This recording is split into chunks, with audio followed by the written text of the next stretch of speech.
जय जोहार संगवारी हो। मैं हूं आपन के संग ललिता चक्रधारी और आप मन देखा तो न्यूज प्लस 21। चलो एक नजर डालथन बिहनिया के 10 बड़े खबर में। भूपेश कैबिनेट के आज अहम बैठक होही। 15 अगस्त के बड़े ऐलान कर सकत है मुख्यमंत्री, डिप्टी सीएम, मंत्री ले कई मसला में होही बात।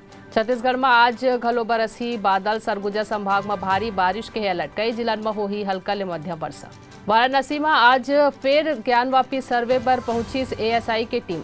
मणिपुर हिंसा मामला में सुप्रीम कोर्ट में आज होही सुनवाई। बेंगलुरु में हिट एंड रन केस में कार हा बाइक सवार युवक लरौंधी हिरासत में है आरोपी। भारत और ब्रिटेन के बीच मुक्त व्यापार समझौता पर 12वां दौर के वार्ता आज ले होही शुरू। दिल्ली सेवा बिल आज राज्यसभा में होही पेश। एलओसी के पास सेना 2 आतंकी ला मार गिराई। पुंछ में घुसपैठ के कोशिश करत रही। 24 घंटा में 3 आतंकी ढेर।